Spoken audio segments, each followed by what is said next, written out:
Un bout de Toscane sur les collines de Grasse, la capitale des parfums. Patrick Dieter, 60 ans, le propriétaire des lieux, a construit ici le château de ses rêves. Un palais inspiré de la Renaissance. Près de 3000 mètres carrés bâtis sur 7 hectares au milieu des cyprès, des oliviers et des vignes. On se croirait quelque part entre Sienne et Florence.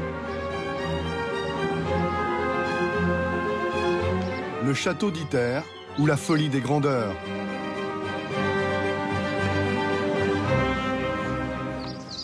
Son talent, la récup. Il a rassemblé des vieilles pierres de toute la France, mais aussi d'Italie et d'Espagne. Un palais de briques et de brocs qui semble avoir déjà plusieurs siècles. Ces vieilles pierres blanches sculptées de Bourgogne datent du Moyen-Âge. C'était récupéré dans un ancien couvent. Les grilles, on les a retrouvées. Ça vient de Marseille, d'une ancienne prison. Ça, les urnes, on les a fait fabriquer à côté de Sienne. Et ça s'est ferré. Poudre de marbre, ferré à 200 degrés, avec les fers de grand-mère, comme ça. On appuie dessus. Pour ce panneau-là, ici, on a 4 mois de travail. C'est beau, ça. Un chantier pharaonique. Patrick Dieter sur tous les fronts.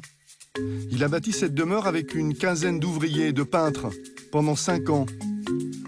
L'accomplissement d'une vie. Mais ce palais pourrait être complètement rasé.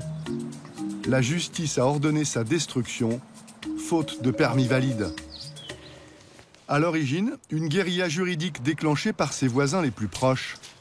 Mais si on se pousse bien par là, vous allez la voir au fond là-bas. Voilà, c'est à peu près 1 kilomètre. Il y a entre 800 et 1 kilomètre. La maison est là. Les voisins habitent Londres. Ils viennent ici quelques semaines par an seulement. Caroline est française et mariée à Stephen Butt, un important financier de la City. Une fortune estimée à plus de 500 millions d'euros.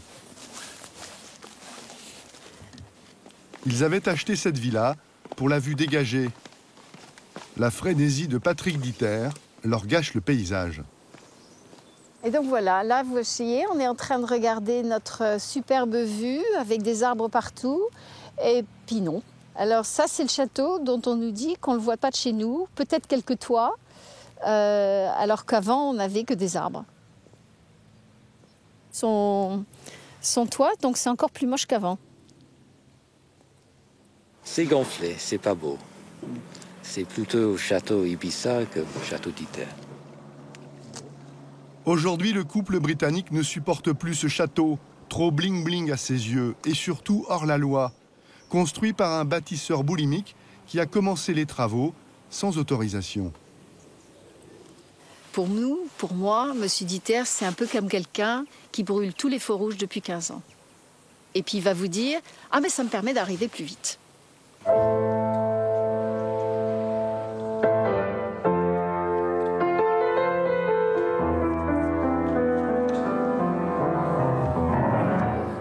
Salut. Fantasque, un tantinet mégalo, Patrick Dieter n'a pas toujours connu la vie de château. Une vie à tiroir, vous voyez, avec une enfance difficile, la salle de bain, voilà, baignoire dehors. La maison, la vie commune comme ça. Voilà, mes parents étaient très très pauvres.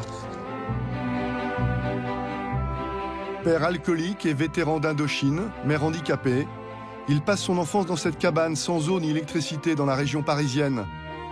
Le jeune Dieter n'ira jamais à l'école, court les petits boulots pour faire vivre ses parents. Clown, musicien, vendeur sur les marchés, brocanteur, avant de se lancer dans l'immobilier à 20 ans. Ça, j'ai ma première maison que j'ai commencé, c'est une petite maison qu'on a payée 40 000 francs à l'époque. Et en 3 ans, j'ai restauré cette maison, j'ai pu la revendre 390 000 francs à l'époque. Et j'ai pensé qu'entre l'Antiquité et les maisons, j'ai trouvé mon chemin. L'autodidacte découvre l'art de la culbute, commence à gagner de l'argent, travaille ensuite sur la Côte d'Azur, où il restaure des maisons de plus en plus grosses, de plus en plus chères, pour une clientèle huppée et exigeante. En construction. Des villas à plusieurs millions d'euros. Et fini. Patrick Dieter s'occupe aussi de la décoration intérieure.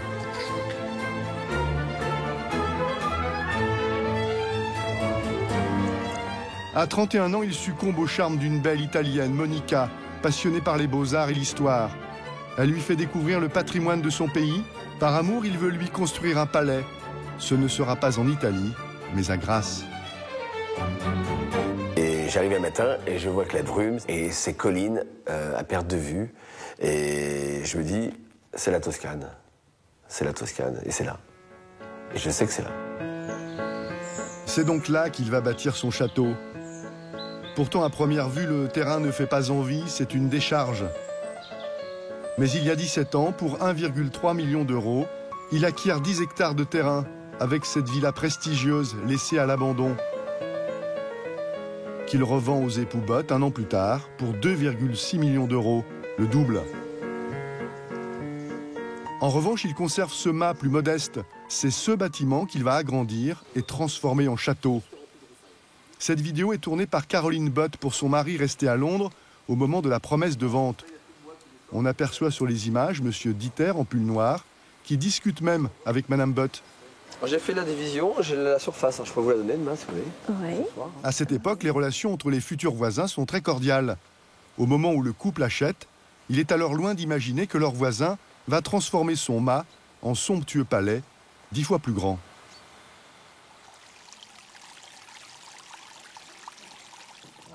Leur bras de fer commence en 2005, lorsque M. Dieter donne ses premiers coups de pioche. Surprise par ce chantier, Mme Bott et une autre voisine alertent la mairie. Mme Bott va elle-même mener son enquête en compilant des clichés satellites, des plans, mais aussi des photos pour prouver l'accumulation des travaux. L'ennui, c'est que celui-là, il est temps. C'est un petit mât qui est adorable et qui faisait 250 mètres carrés. Il aurait pu être agrandi un petit peu suivant les règles d'extension normale de 30%, etc. Et puis ensuite, ça démarre. On voit que de mars 2005, où le calvaire commence vraiment, c'est la course effrénée. Là, vous avez toute une construction qui vient devant. Et puis là, cette construction, elle augmente. Là, on est en janvier 2006. On a un étage en plus. Là, c'est de nouveau de ce qu'on voit de chez nous. La toiture, le garage en dessous. Il y a le mur d'enceinte qui a été rajouté. Donc, en fait, tout ce que vous avez vu, il n'y a rien qui est une autorisation. Pour passer de 250 mètres carrés à plus de 2000 mètres carrés, chaque fois, Patrick Dieter commence d'abord à construire et demande les autorisations après coup. 2 permis de construire ont été accordés par la mairie en 2006 et en 2008, puis annulés par la justice. L'un pour des travaux jugés trop importants et l'autre en 2017 pour fraude. Le tribunal de Grasse a estimé que Patrick Dieter avait menti sur la superficie d'origine pour obtenir le droit de s'agrandir. Résultat, la justice a ordonné la remise en état des lieux, en clair, la démolition du palais. Le propriétaire aura seulement le droit de conserver le mât d'origine situé sous le clocher.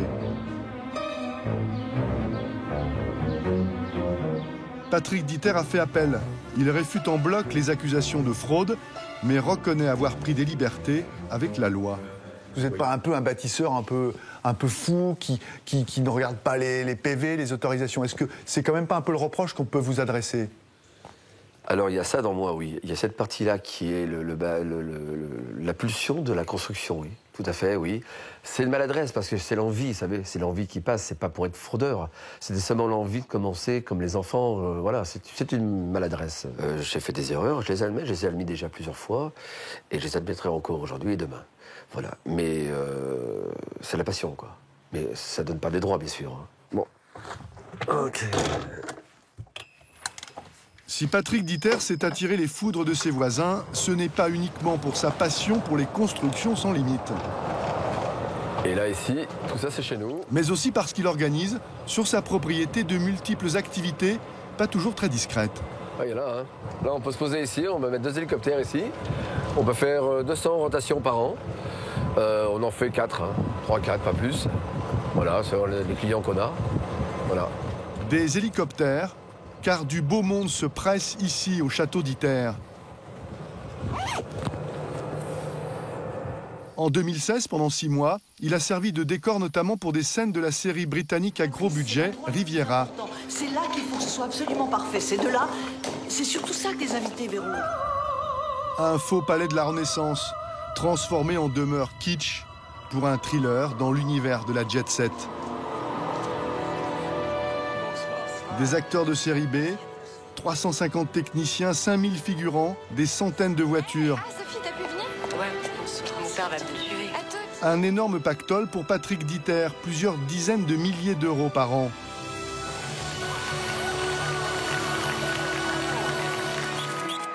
Le site internet du château propose aussi des événements, des séminaires pour marques de luxe et des mariages à 70 000 euros.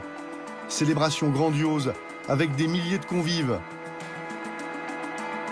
Boîte de nuit et lâcher de décibels, dont profite la famille Bott, mais aussi des proches voisins comme Pascal Pille, qui habite en face du château. Alors de chez nous, on ne le voit pas du tout, mais il se trouve derrière les arbres à peu près à 300 mètres.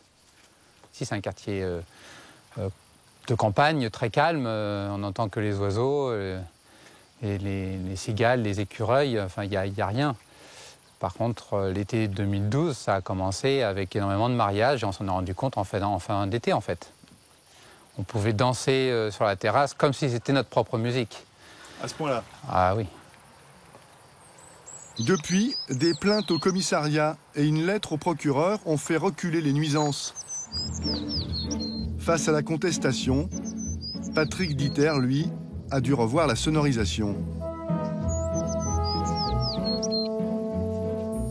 On a trouvé un nouveau système de son qui nous permet d'avoir une multitude d'enceintes directionnées sur le sol et qui permet donc d'avoir un son de 80 décibels, mais structuré juste sur l'endroit où on fait l'événement. Voilà. Mais vous en faites beaucoup moins On d'événements. n'en fait plus. De ces anniversaires et On en fera mariages. peut-être 2 les prochaines, mais ça restera 2 les prochaines. Voilà. C'est fini, on n'en fera plus. Non. En revanche, il compte bien continuer les séries télé. Il doit rembourser encore 7 millions d'euros d'emprunts auprès de sa banque. D'ailleurs, il a relancé de nouveaux projets immobiliers sur la Côte d'Azur.